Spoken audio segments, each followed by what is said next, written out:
자, 인생은 기다림입니다. 부모는 아기가 태어날 때까지 기다리죠. 저희도 7년 기다려서 아들 하나를 얻었습니다. 저희 집 바로 밑에 사는 분들은 12년을 기다려서 아들 하나를 얻었어요. 얼마나 이 늦게 기다리고 얻은 아들이 이쁘고 행복한지 집에서 동사무소까지 한 300m 정도도 될까 말까 한데 아들 보내면서 택시 태워 보냈다고 이야기를 들었습니다. 자, 부모는 아기가 걸음마를 떼고 옹알이를 할 때까지를 기다리죠. 그 아기가 어엿한 성인이 돼서 한 인간의 몫을 할 때까지 기다립니다. 그게 부모의 인생입니다. 삶이란 이 기다림의 연속인 것이죠. 그 한국의 옛 어머니들, 여인들의 삶은 기다리는 삶을 살다가 기다림 속에서 삶을 마쳤죠. 소녀 시절 때는 부모님을 기다리고 또 집을 돌아오실 부모님을 늘 기다리고 결혼하면 남편을 또 늘 기다리고 또 이제 나이가 들어서 이제 할머니가 되면 장성한 아들을 늘 바라보고 기다리고 그런 인생을 살았습니다. 자, 우리는 천지 만물의 창조주가 되시고 내 삶의 주인 되시는 하나님을 바라보고 기다리는 하나님의 백성들입니다. 저와 여러분의 삶 또한 기다리는 삶이라는 말입니다. 아브라함이 아들을 얻기 위해서 무려 25년을 기다렸죠. 75세 때 하나님의 부름을 받고 갈대와 우르를 떠나 가나안에 들어갑니다.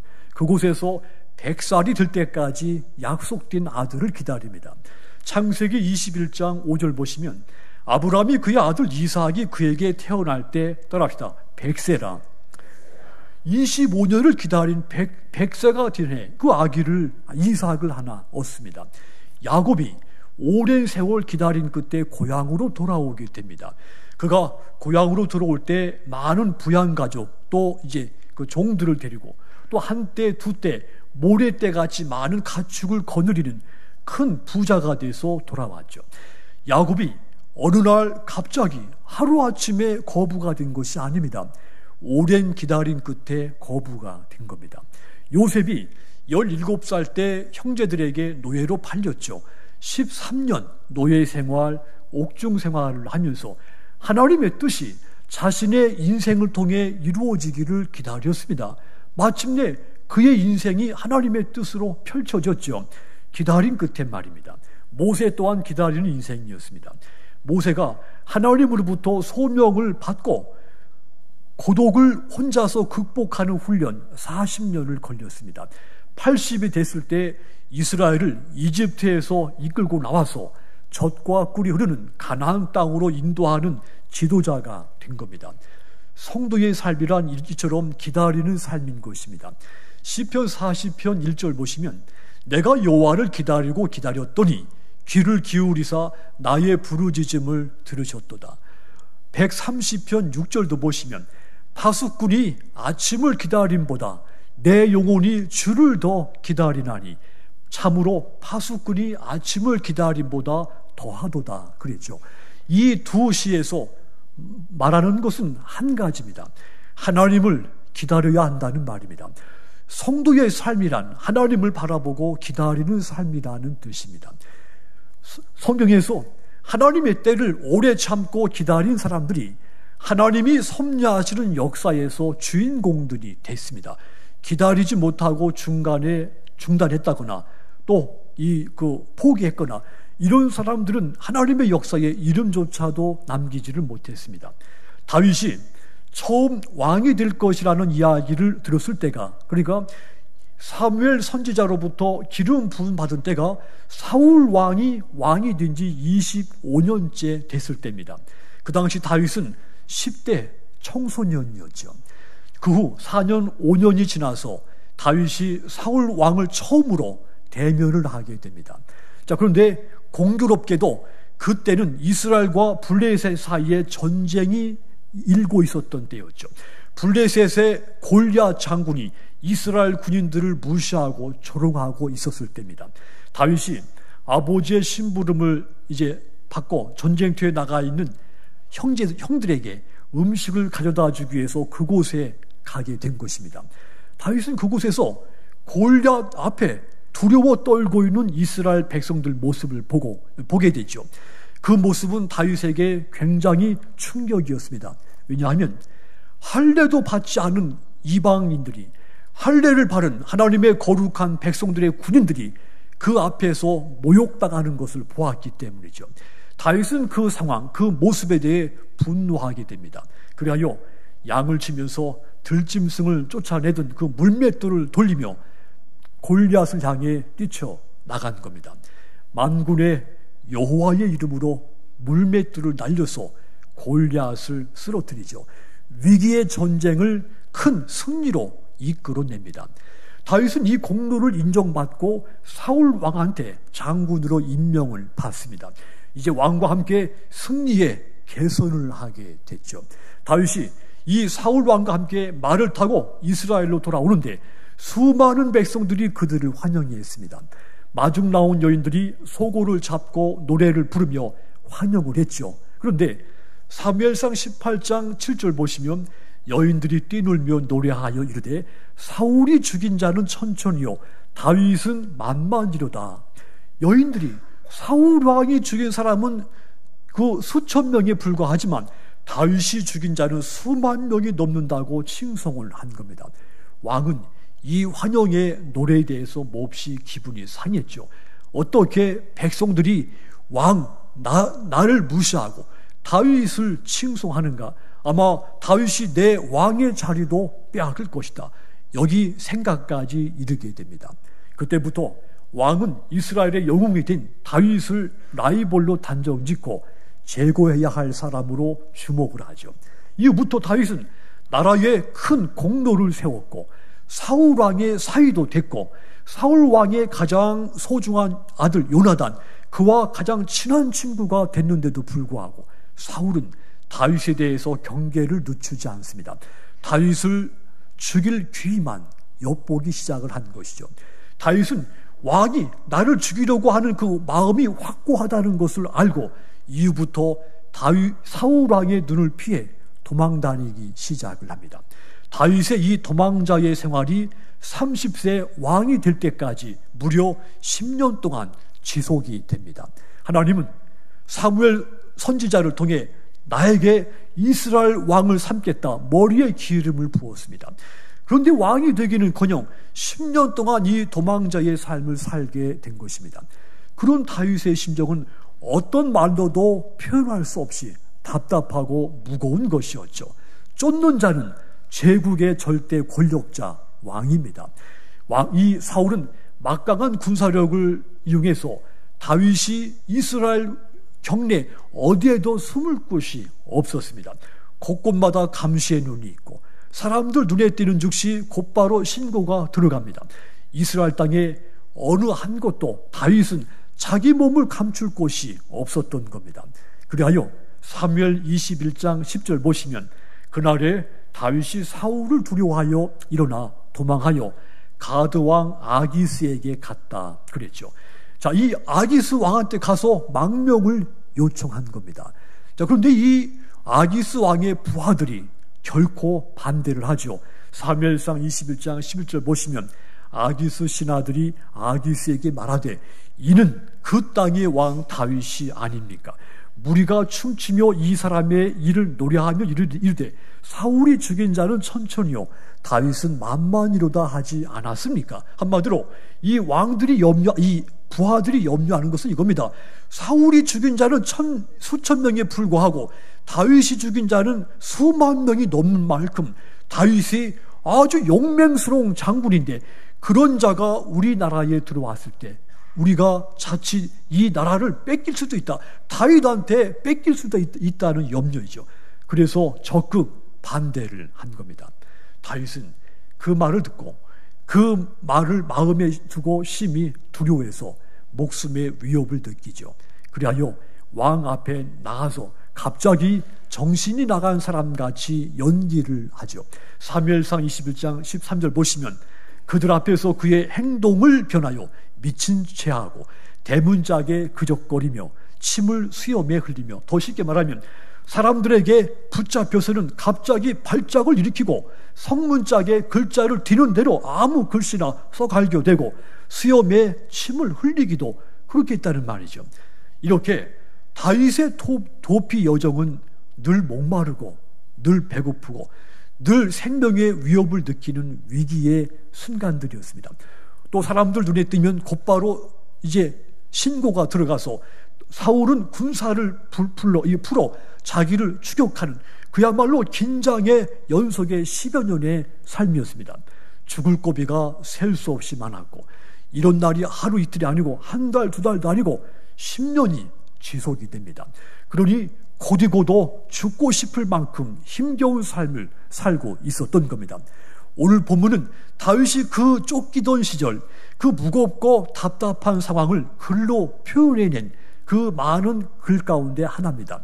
이 다윗의 이 시를 보면 그 당시 그가 마음에 겪었을 그 감정이 얼마나 답답하고 힘들고 무거웠는지 고스란히 읽어낼 수가 있죠. 1절 2절 다시 보시면 여호와여 어느 때까지일까?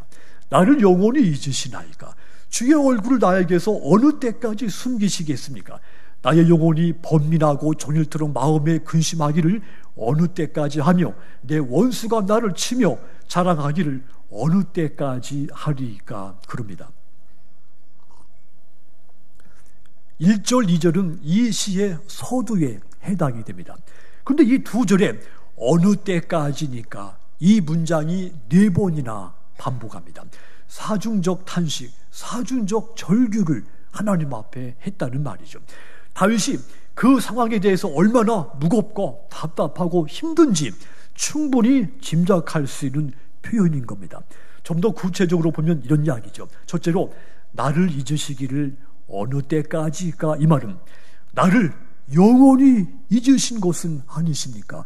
절망스러운 마음을 표한 겁니다. 둘째로 주의 얼굴을 숨기기를 어느 때까지입니까? 이 말은 나를 위해서 하나님은 어떤 행동도 하고 계시지 않습니다. 마치 하나님은 나에게 아주 깊숙이 누구도 찾을 수 없는 깊숙한 곳에 숨은 것 같다고 하는 그런 절망적인 마음을 표현을 한 겁니다.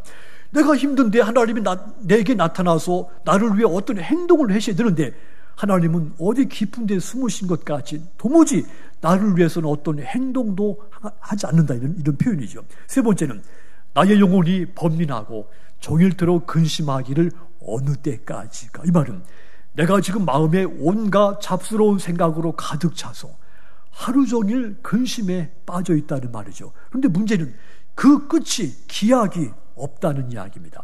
네 번째는 내 원수가 나를 치며 자랑하기를 어느 때까지입니까? 이 말은 나는 너무도 이제 지쳐 있는데 그 반대로 내 원수들은 나를 괴롭히면서 내가 너를 이겼다 이렇게 자랑하고 다닌다는 것이죠.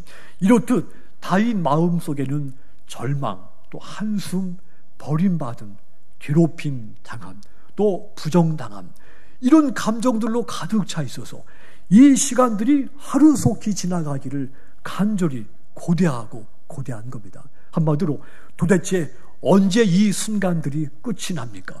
어느 때까지입니까? 탄식하고 또 탄식을 하는 겁니다. 욥기 7장 19절 보시면 주께서 내게서 눈을 돌이키지 아니하시며 내가 침을 삼킬 동안도 나를 놓지 아니하시기를 어느 때까지 하시리까? 하나님께서 어째서 잠시 동안도 내게서 눈을 떼지 않으십니까? 심지어는 침 삼킬 동안만이라도 나를 내버려 두지 않으십니까? 이러기를 어느 때까지 하시렵니까? 한마디로 나에게 이 고난을 주셨는데 이 고난을 언제 그만 멈추어 주시겠습니까? 이런 뜻입니다. 우리도 인생을 살면서 이와 같은 상황에 처할 수가 있습니다. 그때는 누구라도 죽겠네 이런 말이 저절로 나오죠. 다윗의 감정 표현도 똑같은 것입니다.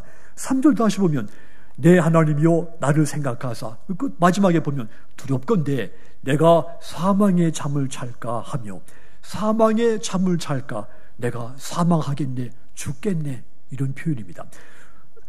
4절도 보시면 두렵건대 나의 원수가 이르기를 내가 그를 이겼다 할까 하며 내가 흔들릴 때 나의 대적들이 기뻐할까 하나이다.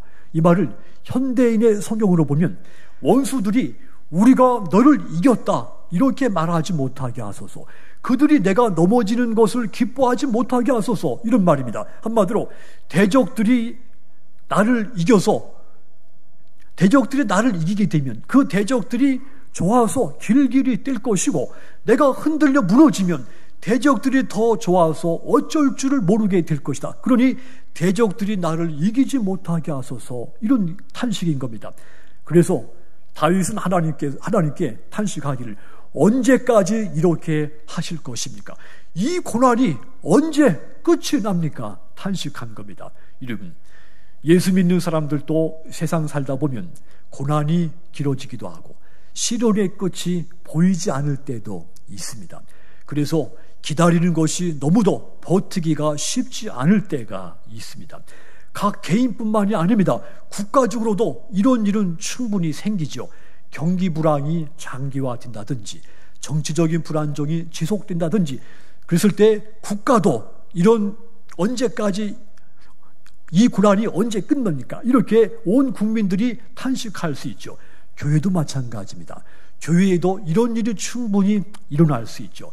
지금 한국교회가 정체 현상을 보이고 있고 기도 열기가 식고 있고 분쟁이 발생한 교회들, 오랜 기간 동안도 화해가 되지 않고 점점 지쳐가고 있지 않습니까?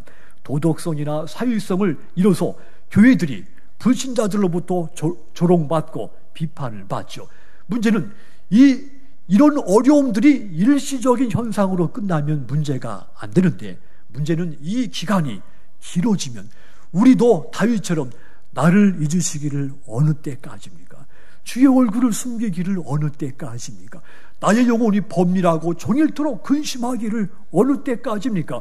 내 원수들이 나를 치며 자랑하기를 어느 때까지입니까? 이 탄식이 절로 나올 수밖에 없는 겁니다. 그런데 다윗은 이 상황에서 결코 그의 신앙이 흔들리지 않았습니다. 무너지지 않았습니다. 하나님의 존재를 조금도 부인하지 않았죠. 그렇게 사중적인 탄식, 사중적 절규를 했지만 5절, 6절 가면 다시 완전히 다른 분위기의 신앙 고백을 내놓습니다. 5절 보시면 나는 오직 주의 사랑을 의지하으며 나의 마음은 주의 구원을 기뻐합니다. 이 말을 표준 세번역으로 보면 그러나 나는 주님의 한결같은 사랑을 의지합니다. 주님께서 구원하여 주실 그때 나의 마음은 기쁨에 넘칠 것입니다. 이 되어 있습니다. 그리고 이어서 6절을 보시면 내가 여호와를 찬송하리니 이는 주께서 내게 은덕을 베푸셨음이로다. 그러니까 다윗은 오랜 시간 동안 버려진 것 같고 외면당한 것 같고 그의 믿음과 삶이 부정당한 것 같은 상황 가운데서도 결코 그는 흔들리지 않고 버틸 수 있었던 것은 그가 한 가지 확신을 갖고 있었던 것이 있었기 때문이란 말이죠. 그게 바로 한결같은 하나님의 사랑입니다. 하나님이 나를 잊은 것 같고 나에게서 깊이 숨어버린 것 같지만 내가 기도해도 응답이 없고 내가 쫓기는데도 하나님은 나를 위해서 어떤 행동도 하지 않으시는데, 그렇지만 하나님의 사랑은 내게 변하지 않을 것이다. 이 확신이 있었습니다. 다윗이 이 길고 지루한 그 쫓기는 그 순간 가운데서도 탄식하면서도 이 한 가지는 확신하고 있었던 겁니다. 그래서 그가 그 오랜 동안 기다린 고난과 힘든 삶 가운데 처했지만 흔들리지를 않은 겁니다. 그것은 다윗이 과거에 하나님의 사랑을 경험했기 때문이기도 하죠. 하나님의 그 사랑이 내가 과거에도 하나님의 사랑을 받았기 때문에 그 사랑으로 내가 그 과거의 고난 가운데 승리했지만 지금도 이 고난 가운데 반드시 하나님의 사랑이 나를 구원해내고 마침내 내 마음의 기쁨에 넘치는 찬송이 있게 할 것이다. 이 믿음이 확고하게 있었던 겁니다. 그래서 그 긴 기간 동안에 힘들고 어렵지만 흔들리지를 않은 겁니다. 5절 다시 보면 나의 마음은 주의 구원을 기뻐하리이다. 또 6절도 주께서 내게 은덕을 베푸심이로다. 그냥 문자 그대로 보면 이미 하나님의 구원이 이루어진 것까지 표현되지만 실은 아직 이루어지지를 않은 겁니다. 하지만 하나님의 한결같은 사랑을 경험한 다윗은 그 사랑을 확신하고 반드시 이 고난에서 나를 구원해서 나로 기뻐 찬송하게 할 것이라고 믿은 것이죠. 여러분, 여러분이 당한 고난이 길게 느껴집니까? 어려움이 길어서 탄식이 절로 나오십니까? 3중 4중의 질고를, 고통을 겪고 있습니까? 하나님이 어디엔가 꼭꼭 숨어 계신 것 같고, 심지어는 하나님이 존재하지 않는 것 같이도 느껴지기도 합니까? 아무리 기도해도 응답이 없고 답답하기만 합니까? 그리할지라도 하나님의 사랑, 하나님의 구원을 믿으시기를 주님의 이름으로 축원합니다. 시편 27편 3절 보시면, 군대가 나를 대적하여 진칠지라도 내 마음이 두렵지 않으며 전쟁이 일어나 나를 치료할지라도 나는 여전히 태연하리라. 전쟁이 일어나고 대적이 나를 공격해도 나는 흔들리지 않고 태어날 것이다. 왜? 하나님이 나를 사랑하시기 때문에, 전쟁 가운데서도 반드시 나를 지켜주실 것이기 때문이다. 이런 고백입니다. 하나님이 독생자를 아끼지 않고 주시기까지 저와 여러분들을 사랑하셨습니다. 그 사랑은 변함이 없고 한결같습니다. 이 사랑은 절대 최소되는 일이 없습니다. 우리도 한때 그분의 사랑을 넘치도록 경험했습니다. 지나온 과거를 돌아보십시오. 돌아보면 모든 것이 하나님의 사랑이고, 고난의 시간을 다 지나고 나면 사방이 그분이 나를 사랑하시는 흔적들이라는 것을 알 수가 있습니다. 아무리 삶이 힘들고 상황이 어렵고 그 기간이 길게 느껴져도 하나밖에 없는 독생자를 보내신 하나님의 사랑은 절대 최소되거나 흔들리거나 변하지 않습니다. 우리가 하나님을 잃어버리고 하나님을 부정하고 세상에서 방황을 했을 순간에도 하나님은 우리에 대한 사랑을 한 번도 포기한 적이 없습니다. 도리어 우리를 더 사랑하시기 위해서 간절히 찾고 간절히 기다리신 분입니다. 그러므로 하나님이 정하신 때를 기도하며 기다리시기를 주님의 이름으로 권고를 드립니다. 다윗처럼 한결같은 하나님의 사랑을 확신을 갖고 오랜 고난과 시련, 아픔에서 반드시 나를 그 사랑으로 나를 구원해 주실 것을 믿고 찬송하시는 여러분들이 다 되시기를 축원합니다. 사랑하는 성도 여러분, 이광호 씨의 지나치게 산문적인 거리라는 글을 읽고 제가 공감을 많이 했습니다. 그 글은 이겁니다. 나는 기다림 이전에 있고 너는 기다림 너머에 있다. 기다림이 넘지 않으면 너에게 갈 수가 없다. 이분 얘기는 이겁니다. 어쩌면 나와 너를 만날 수 없을 것 같다. 그런 것을 표현한 건데, 저는 이 글을 우리 신앙에 적용할 수 있으면 이렇게 표현될 수 있다고 생각이 됩니다. 나는 기다림 이전에 있고 하나님은 기다림 너머에 있다. 기다림을 넘지 않으면 하나님에게 갈 수가 없다. 이렇게 할 수가 있죠. 자, 그러니까 기다리는 사람이 하나님을 만날 수가 있는 겁니다. 기다리는 사람이 하나님의 때 하나님의 뜻을 이룰 수가 있는 겁니다.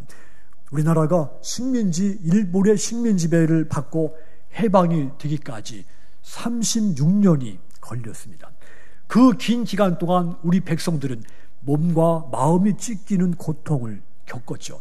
특히 한국교회가 36년 식민지 기간 동안 신앙을 빼앗기고 우리의 신앙을 부정당했습니다. 심사참배 거부, 이 한 사건만 가지고도 200개 교회가 문을 닫았습니다. 2,000명의 성도들이 감옥에 투옥됐고 50명의 성도들이 목숨을 잃었습니다. 순교를 했습니다. 단지 이 한 사건만 가지고 그 위에 독립운동을 지원하고 독립운동을 돕고 3.1운동 만대를 주도하고 그런 것들로 치면 우리 한국교회가 36년 동안 받은 피해는 말로 표현할 수가 없습니다. 그런데 우리 믿음의 선조들은 결코 흔들리지 않고 기도의 줄을 끊지 놓지 않았습니다. 식민지 권력 그 탄압 속에서 우리 믿음의 선조들 결코 무너지지 않았습니다. 마침내 승리를 얻어냈죠. 여러분, 하나님은 우리 한국교회가 새벽마다 기도를 하고 수요일마다 또 모여서 기도하고 금요일 밤에 또 모여서 기도하고 또 이런 모임 저런 모임을 통해 하나님을 간절히 찾는 이 기도를 외면하지 않으신 겁니다. 믿음의 선조들이 나라를 위해서 기도했던 것 같이 우리 또한 이 민족을 지금의 나라를 위해서 기도해야 하며 또 위면당하는 우리 한국교회를 위해서 또한 우리가 기도해야 하며 환난 중에 있는 우리 가까운 이웃의 가정들을 위해서 기도하기를 멈추지 않아야 됩니다. 다윗처럼 그 기다리는 시간이 길지라도 그래도 하나님의 주권을 인정하고 하나님의 때를 기다리며 하나님을 찬송하시는 여러분들이 다 되시기를 주님의 이름으로 부탁을 드립니다. 그리하여 그 끝에 반드시 하나님의 응답과 회복이 여러분에게 가득히 임하기를 주님의 이름으로 축원합니다. 기도하겠습니다.